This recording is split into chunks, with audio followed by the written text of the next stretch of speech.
Europe 1, 7h38, on retrouve Thomas Soto avec notre invité exceptionnel ce matin, Nicolas Sarkozy. La grève est reconduite à la SNCF, 9e jour d'affilée, et au moment où nous parlons, des usagers mettent leur nerf à rude épreuve dans des TGV, des TER, des Transiliens. Nicolas Sarkozy, ma première question, elle est simple, comment sortir de cette grève ? Bon, d'abord, cette grève est un scandale.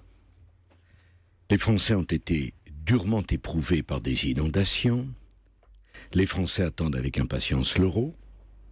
Et voilà que la CGT et un certain nombre de syndicats minoritaires décident de bloquer le pays pour des raisons corporatistes. Car il faut dire la vérité, la réforme conduite par M. Pépi, le président de la SNCF, était une bonne réforme, qui avait un objectif d'ailleurs assez modéré, qui consistait à demander aux conducteurs de train et aux cheminots de travailler 35 heures. Parce qu'ils ne travaillent pas 35 heures. Ça veut dire quoi ? Ça veut dire que le gouvernement s'est couché devant les syndicats ? Non, mais attendez, c'est très simple. Il suffisait de lire dans le JDD, un journal de votre groupe, la stratégie de M. Hollande, très simple, d'un cynisme effrayant. On va faire semblant de tenir sur la loi El Khomri, dit François Hollande, mais on va lâcher sur tout le reste. Donc c'est très simple, on sacrifie la SNCF, on sacrifie l'intérêt des enfants, et naturellement, comme le pouvoir est faible, et donne la preuve de cette faiblesse, il cède. Et nous L'État avons un a pays... sacrifié la SNCF, c'est ce que vous dites ce matin ? Écoutez, il y avait une réforme conduite et négociée depuis 2 ans par le président de la SNCF qui a été jetée aux orties pour le seul fait qu'on va essayer de donner des gages à la CGT, on se demande bien pourquoi, afin d'essayer de faire passer une loi El Khomri dans laquelle il n'y a rien. Alors comment Donc il n'y a sort ? plus rien dans la loi El Khomri et on arrête toutes les autres réformes. Comment Donc, on en sort de cette 9 grève ? jours de grève à la SNCF, les ordures qui ne sont pas ramassées, des coupures d'électricité. Ce matin, Rungis qui est bloqué par quelques dizaines d'agités, ou quelques centaines si vous voulez, mais c'est pas normal, on ne peut pas accepter ça. Nicolas Sarkozy, on est d'accord sur le constat qui est factuel, mais comment on en sort ? Alors d'abord, la première chose, qu'est-ce qu'il paye M. Hollande aujourd'hui ? Il paye le prix, si vous me permettez cette expression, du mensonge. Mettez-vous à la place des gens de la CGT. Avec enthousiasme, ils ont appelé à voter pour M. Hollande. À aucun moment, il leur avait dit « je vais réformer le droit du travail. Je vais poser la question de la loi El Khomri. » Jamais. Donc ils sont furieux, poussés à bout. Pourquoi ? Parce qu'ils ont le sentiment, justifié pour le coup, d'avoir été bernés, d'avoir été trompés. Cela veut donc dire que les Français, pour la prochaine les Français attendent des solutions. Comment sortons du conflit aujourd'hui, C'est Nicolas très Sarkozy ? simple, je vais vous le dire. La première chose, c'est que dans 10 mois, il y aura un rendez-vous essentiel qui est celui de l'alternance. Ne pas faire comme a fait M. Hollande en 2012, tout dire avant pour pouvoir tout faire après. Parce qu'évidemment, quand on ment, c'est un peu plus facile de gagner les élections. Mais on ne peut plus gouverner. Donc la première leçon à tirer de tout ça, il faut dire la vérité sur ce qu'on va faire ou ne pas faire. Ah mais ça c'est le candidat en campagne qui parle. Mais Nicolas Sarkozy, on est au 9e jour. Vous intéresse, je peux continuer. Mais elle m'intéresse. Alors je vais faire une proposition. Oui. La deuxième chose, il faut supprimer le monopole de présentation au premier tour des élections professionnelles pour les grandes centrales syndicales qui existent aujourd'hui. Ceux qui nous écoutent doivent savoir qu'il y a une bizarrerie invraisemblable. C'est qu'au premier tour des élections professionnelles dans les entreprises pour désigner les représentants syndicaux, tout le monde n'a pas le droit de se présenter. Seuls ont le droit de se présenter la CGT, FO et la CFDT. Je propose qu'on mette un terme à cette anomalie, ce qui va profondément revivifier la démocratie sociale complètement pour avoir des vrais représentants et pas des apparatchiks d'organisations qui sont au service d'ambitions politiques. Deuxième proposition. Pardon Nicolas Sarkozy, mais là, il y a une situation d'urgence. L'euro, c'est demain. Les grèves, c'est aujourd'hui. Les poubelles, c'est aujourd'hui. Attendez, deuxième proposition, si vous me permettez.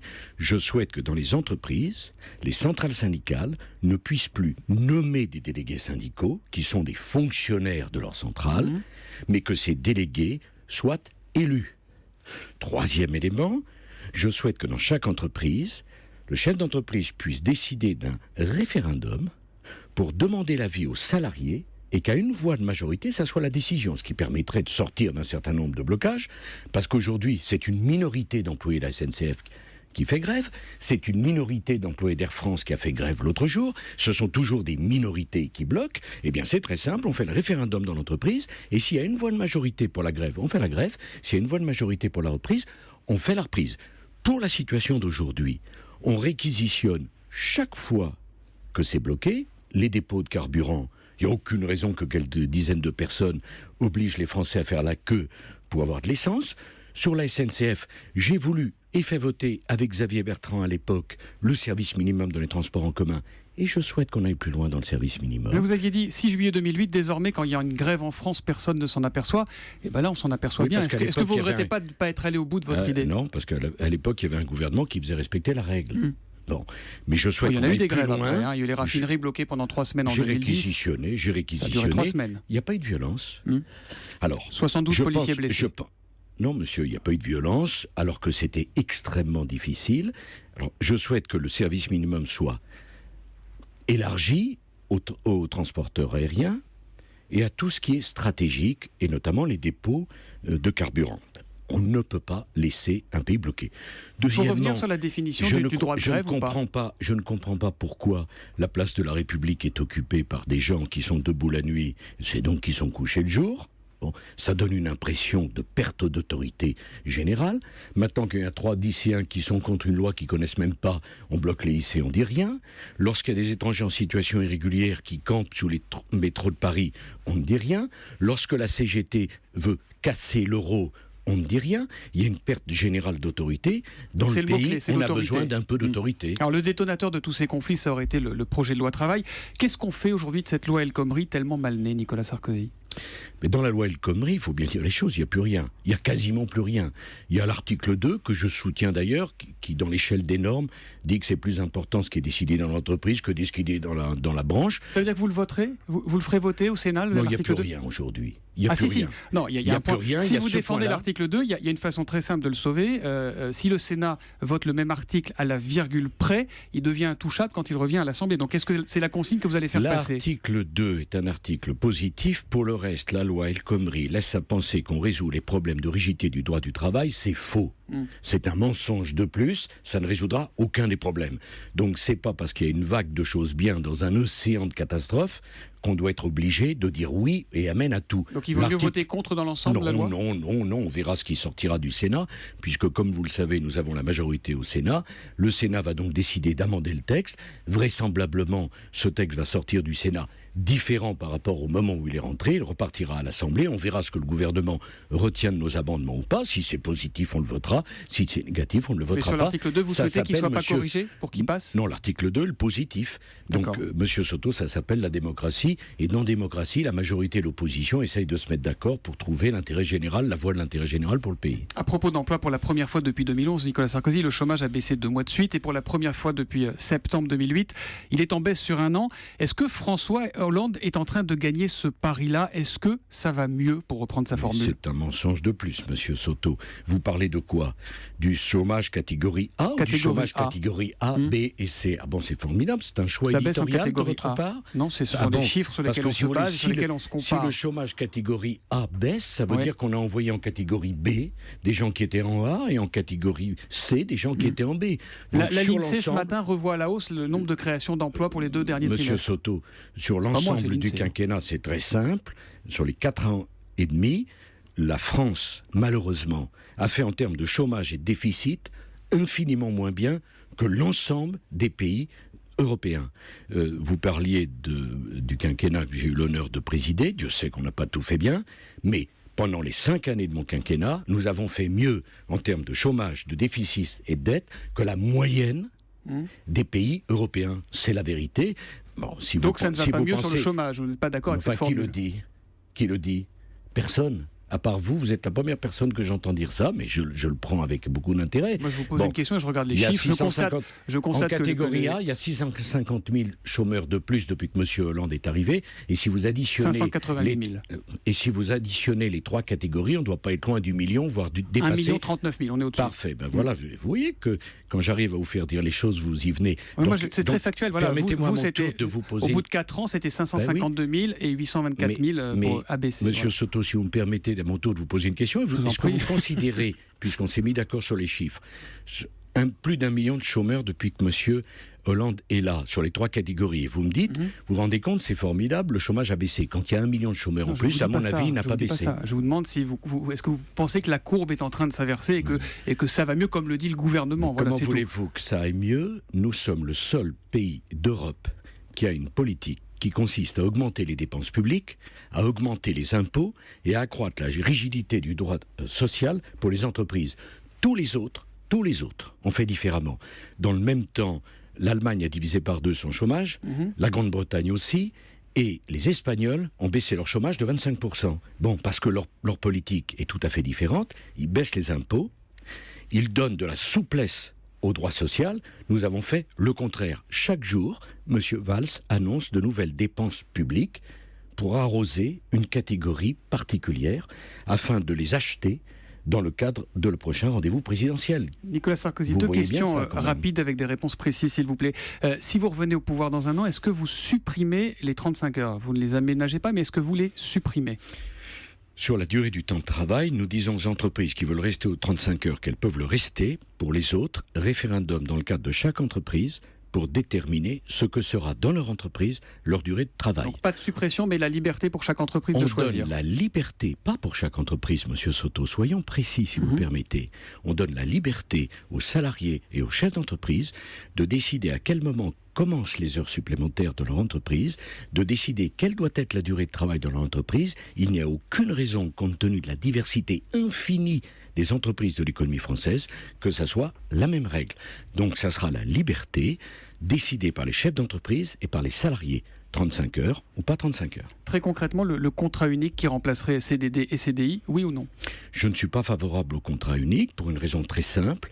Entre le personnel d'exécution, pour dire les choses, et le cadre qui a Bac plus 18, je ne suis pas sûr que le contrat unique soit la bonne solution.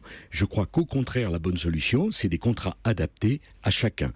Les situations sont différentes. Je suis pour la liberté, pour la souplesse. Dans l'actualité, Nicolas Sarkozy, il y a aussi l'Euro de foot. Ça commence demain. C'est pas seulement une fête, mais un moment d'inquiétude avec cette peur du terrorisme qui ne nous lâche plus. Le 22 mai, vous étiez l'invité du 20h de TF1 et vous avez dit à propos de l'opportunité d'avoir des fan zones: je suis très hésitant. Et hésitant, c'est pas votre nature. Le Sarkozy de 2017, il est hésitant. On a le droit de réfléchir, c'est des sujets compliqués, il y a quelque chose que je ne peux pas comprendre. D'un côté, on nous explique qu'il faut prolonger l'état d'urgence. Monsieur Soto, les mots sont forts. Nous sommes donc en état d'urgence, j'ai bien compris. Dans le même temps, on nous explique qu'on va faire des fan zones avec 100 000 personnes sous la Tour Eiffel. 92 000, ouais. Pour moi, la chose est claire, on a mieux à faire que d'occuper nos policiers et nos gendarmes à garder des fan zones. Si on est en état d'urgence, il me semble imprudent de faire des fan zones. Si on n'est pas en état d'urgence, on peut faire des fan zones. Mais vous qui aimez le foot, qui n'êtes pas du genre à vous agenouiller devant les terroristes, Nicolas Sarkozy, est-ce que président, vous ne les auriez pas maintenus, ces fan zones, pour ne pas céder? Je suis pour l'organisation de l'euro. Je rappelle que c'est quand j'ai été président de la République que la France a obtenu cette organisation. Deuxièmement, je suis pour le maintien de l'euro en France, et je l'ai dit en parlant avec M. Deschamps hier, et je pense d'ailleurs que M. Le Gret a eu raison. Il n'y a pas de problème de ce côté-là. Je suis sûr que tout va bien se passer, je le souhaite de tout mon cœur, mais les policiers et les gendarmes sont épuisés. On en a besoin pour faire un travail de police et de gendarmerie, d'investigation pour protéger les Français.